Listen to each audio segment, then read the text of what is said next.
This might be one of the most important videos I've made. The story I'll be sharing about my feelings when I came to Bali and my feelings now when I'll be leaving Bali soon. It's like two different people. I'll share what was my transformation, how I shifted from feeling burnt out, from feeling very low, having no inspiration in life at all. I couldn't even name one person that would inspire me or one thing that would inspire me. I felt quite lost. But I knew that I could access this feeling of alignment, this feeling of flowing through life, of being happy. I had this feeling in my life already. So I was fully committed that during this journey that I have in Bali, I will figure out this formula of regaining your passion in life, regaining your spark, and start living and using your full potential. And I promised myself when I will figure it out, only then I will leave Bali, and I will definitely share it with others, because everyone deserves to live a happy, fulfilled life with energy, with passion, and create magical things here. So let's start. Welcome to my channel. Here I share interviews with inspiring people, stories of my travel adventures, and talk about business and esoterics. So let's start from the beginning of my trip to Bali. It was November. A few weeks before coming to Bali, I was very stressed out, not only about the trip itself, but pressure from different kinds of parts, financial pressure, pressure from family, like some confusion in business. I wasn't sure what's happening. The only thing I was sure that I need to go to Bali. Something inside me was telling me that I need to go here. I need to experience this. I wasn't considering any other location. It was always Bali. And for many people, it seemed like going with blind eyes into complete unknown without having stable finances, without even having a clear plan. And when I arrived to Bali, a lot of turbulences started happening in my life. Turbulences in business.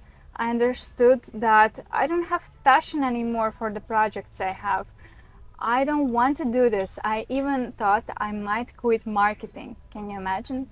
Something that I was building for a whole year now seemed gray, not important to me. It didn't spark my eyes. I was disappointed, and it was really hard to admit to someone else, because it's like your business. Why? And at the same time, I can't continue doing something I'm not passionate about. That's just my nature. And so what happened in the 2 weeks, I had to separate with two big clients just because what I was doing there wasn't aligned, and I couldn't delegate the tasks that I didn't enjoy anymore. And those were two really big steps towards following my heart and being truthful to myself. So I never do something just for the money. I know that the energy I'm putting in this project, in this work, I cannot lie like that to myself and to the client. And so I made a decision that I have to say goodbye. Again, because I was very committed to getting back into alignment and doing only 100% what I like and what I'm passionate about. And my feelings back then were a lot of background stress and worry. How will I survive? A lot of survival instincts came in. I'm here in Bali. I also need to get back one day. I had such a big plans, and now everything seemed to fall apart, sort of.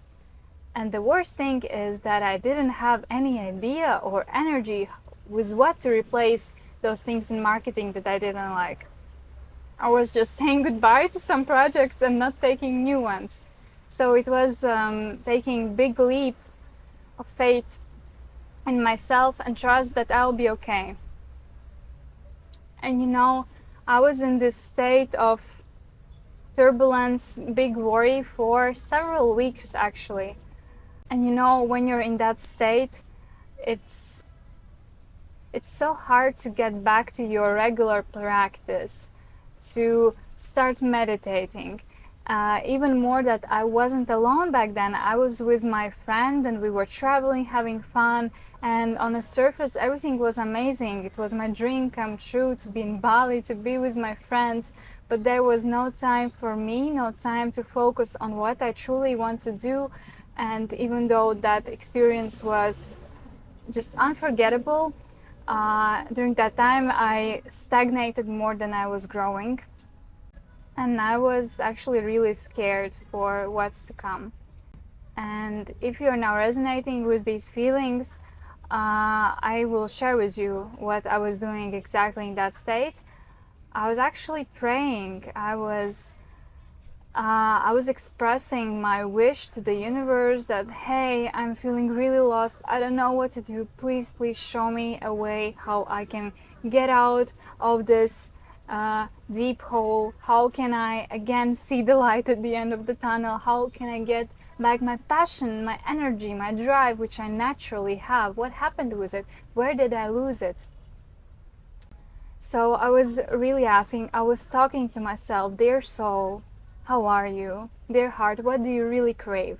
So I started establishing this conversation with myself and with the whole universe daily. This was my commitment that I will eventually figure it out. Some answers will come to me.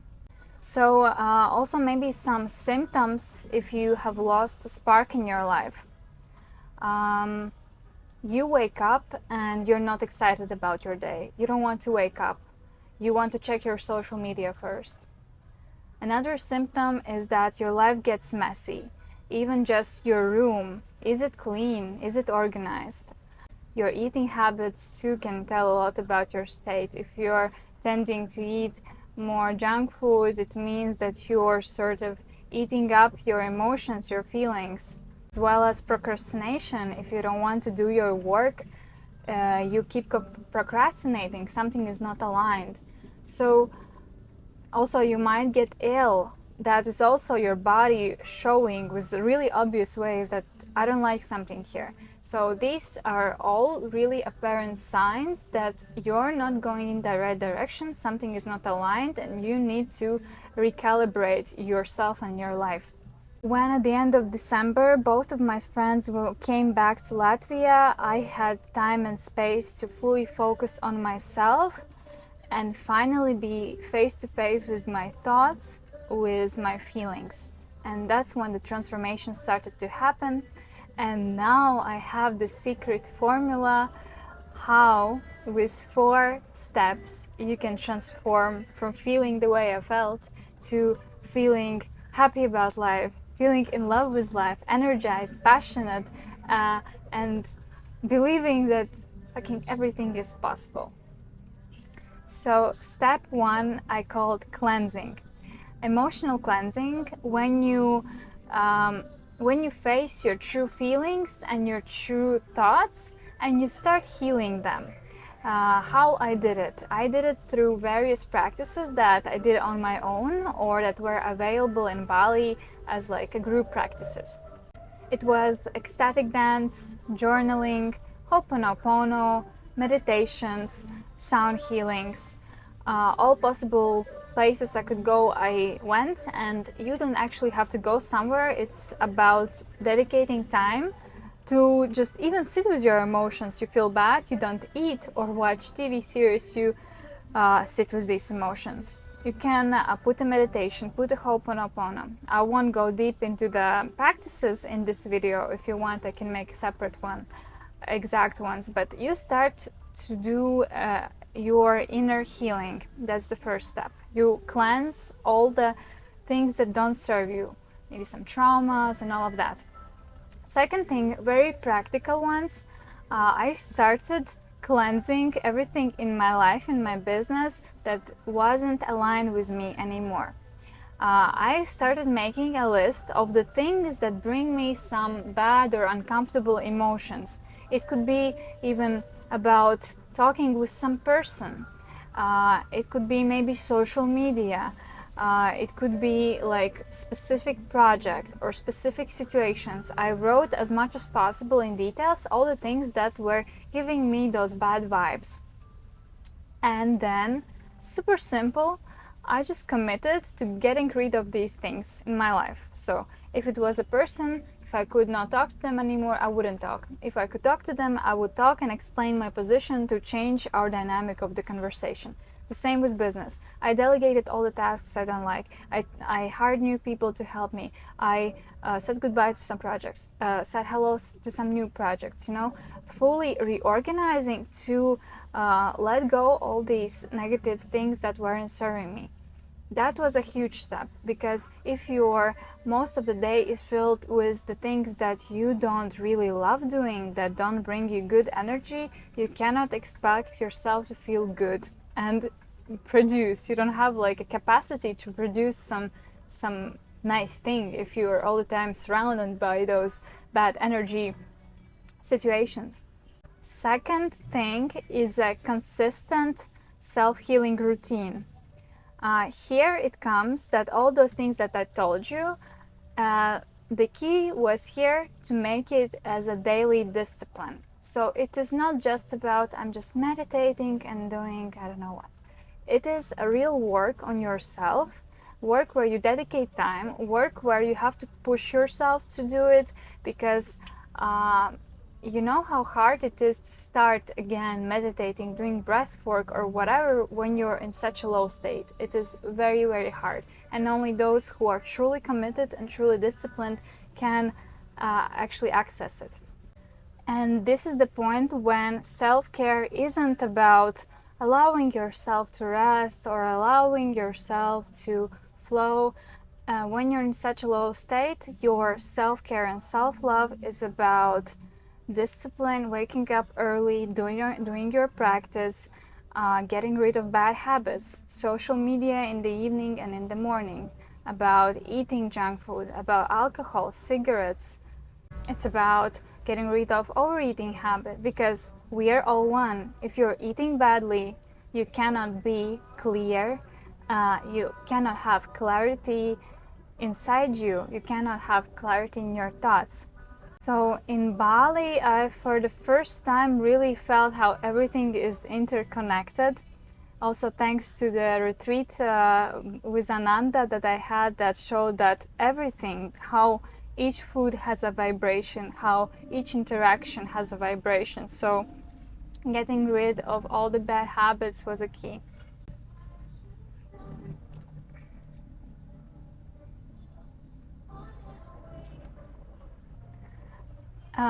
And also this phase includes putting all focus to this process. It means not partying late, because then you will wake up late and your day will go badly. It's about saying no to some events, invitations that are not aligned to you. No, I'm sorry, I'm meditating today. Oh no, I'm sorry, in the evening I have my inner child healing. It's about setting specific boundaries, that now it is my self-healing, because what can be more important than getting back to your alignment at that point? Now, when you have released and cleansed everything possible and released what you could, you have a consistent daily practice, then you have the space and already some freed up energy to reconnect to your inner spark and your heart. Here comes also the question of your purpose and of the main thing you're doing in life. Mostly it's about work. If you're spending most of your day, most of your week doing something that you're not excited about, nothing will work. Nothing of what I'm saying will help you, because you will do your morning practice and go back to doing something you don't enjoy. Of course, I understand there are financial situations and sometimes you just cannot leave suddenly your work. But if you are committed, you from that day you commit, you will as much as possible start finding things you love doing and start finding ways how to go away from that job, go away from that circumstances as soon as possible. So it's not about making bold actions right away, but it can also help. But it's about intention, that as soon as I have the opportunity, I will do it. But so how then to find something you love doing, your passion. At that point, as I was telling you, nothing inspired me. I lost passion. I was like waking up and like, okay, what now? Can we go to sleep?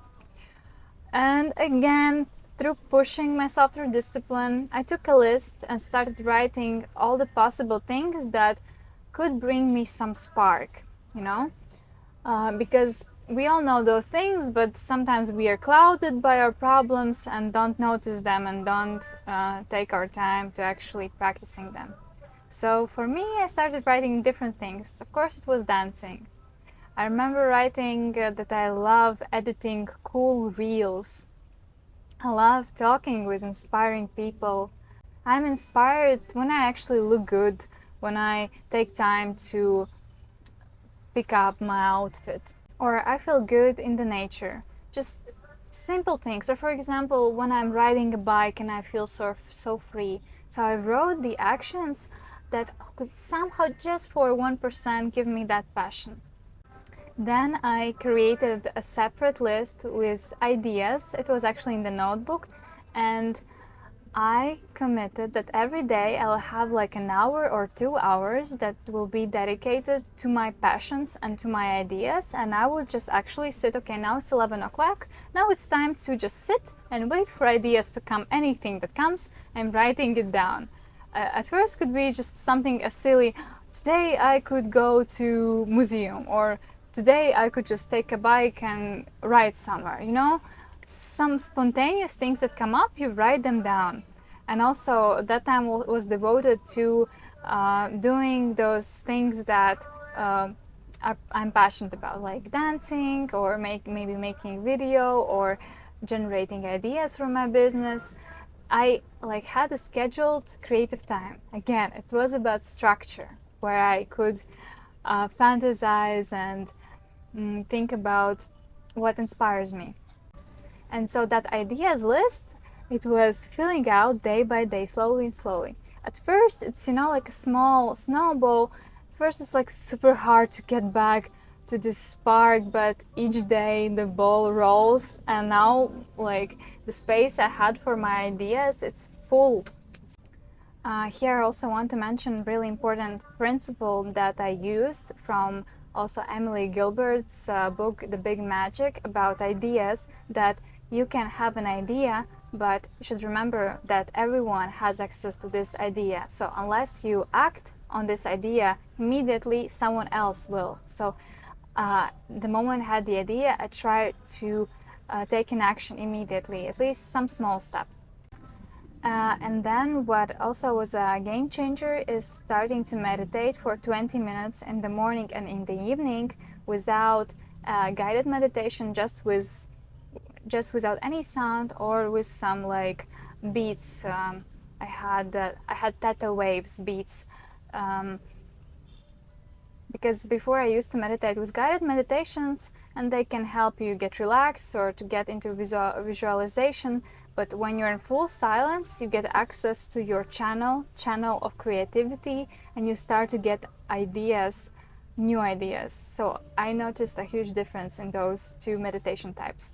And with time, maybe after a week or two, I started, after meditations, writing down, because I started getting really clear pictures of different things I want, ideas I have.